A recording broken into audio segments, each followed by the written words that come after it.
మనం ఈరోజు బాబుశ్వరికి భవిష్యత్ గ్యారంటీ ప్రోగ్రామ్ లో మనం 6వ వార్డులో ఉన్నాము. ఇక్కడ పర్యటనలో ప్రజలందరూ చాలా సంతోషపడుతున్నారు. ఈ మూర్ఖత్వ పాలనకి ఆల్మోస్ట్ ఇప్పుడు 4.5 సంవత్సరాలు అయిపోయింది. ఇంకొక 3 నెలల్లోనో 6 నెలల్లో మళ్ళీ బాబు గారు ముఖ్యమంత్రి అవుతారని చాలా సంతోషపడుతున్నారు. ఎప్పుడు తెలుగుదేశం ప్రభుత్వం ఒక నిజమైన ప్రభుత్వం అని వాళ్ళందరూ చెప్తా ఉన్నారు. ఎప్పుడైనా బాబు గారు ఏదైనా హామీలు ఇచ్చారంటే అవి ఖచ్చితంగా నెరవేరుస్తారనేది ఒక ప్రజలకి ఒక నమ్మకం ఉంది. అయితే మీరందరూ మళ్ళీ తెలుగుదేశం ప్రభుత్వం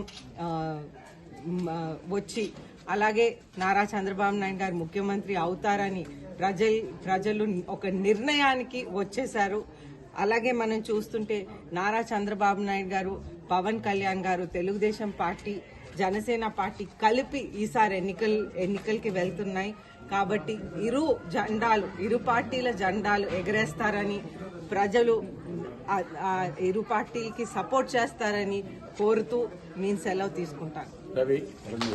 ఈరోజు మన ప్రీతమ నాయకులు శ్రీ పోసపాటి అశోక్ గజపతిరాజు గారి తనని మా తెలుగుదేశం పార్టీ నియోజకవర్గ ఇన్ఛార్జ్ పోసపాటి అతిథి విజయలక్ష్మి గారు జమ్ము గ్రామంలో ఇంటింటికి పాదయాత్ర చేస్తూ ఈ రోజు తెలుగుదేశం పార్టీ కుటుంబ సభ్యులతోటి ఈ రోజు నభూతో నభవిష్యత్ అన్నట్టు ప్రతి ఒక్కరూ కూడా తెలుగుదేశం పార్టీ ఎంత బేగా ఎన్నికలు వస్తాయి సైకిల్ గుర్తుపై ఓటు వేద్దామని చెప్పేసి ప్రతి ఒక్కరు చూస్తున్నారు.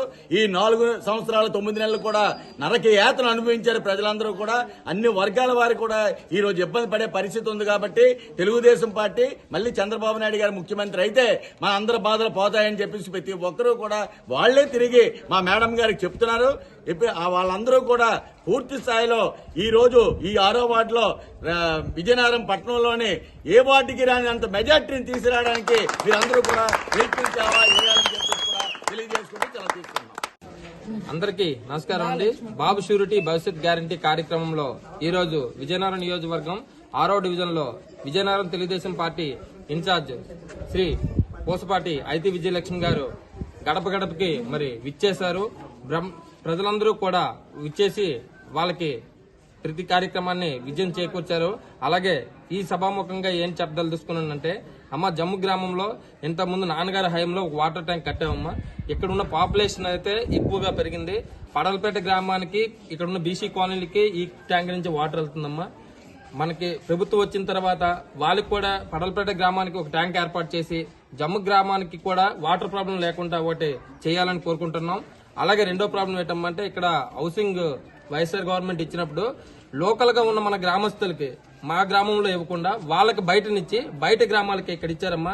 మా గ్రామ ప్రజల తరఫున మీకు వస్తే ఒక విన్నపం చెప్పమన్నారు. ఏంటంటే, అద్దె గారు వస్తే ఇక్కడ చెప్పండి, లోకల్ గ్రామంలో ఉన్న వాళ్ళకి లోకల్ గా ఇల్లు ఇవ్వమని, బయట వాళ్ళకి బయట ఇవ్వమని, మా లోకల్ గా ఉన్న వాళ్ళకి పూర్తయిన తర్వాత బయట వాళ్ళకి ఇవ్వమని చేస్తే మేము ఎప్పుడు అద్దె గారికి సపోర్ట్ చేస్తామని చెప్పమని చెప్పారమ్మా. ఈ 2 విన్నపాలు మా గ్రామం నుంచి వచ్చాయి. మీరు తిరిగి ఎమ్మెల్యే అయ్యి ఈ గ్రామానికి విచ్చేసినప్పుడు ఈ 2 విన్నపాలు కూడా పూర్తిగా నెరవేరుస్తారని కోరుకుంటున్నాం. అలాగే ఎన్నడూ లేని విధంగా 6వ డివిజన్ నుంచి అత్యధిక మెజార్టీ ఎప్పుడు రాని విధంగా చేసి చూపెడతామని కూడా మా గ్రామ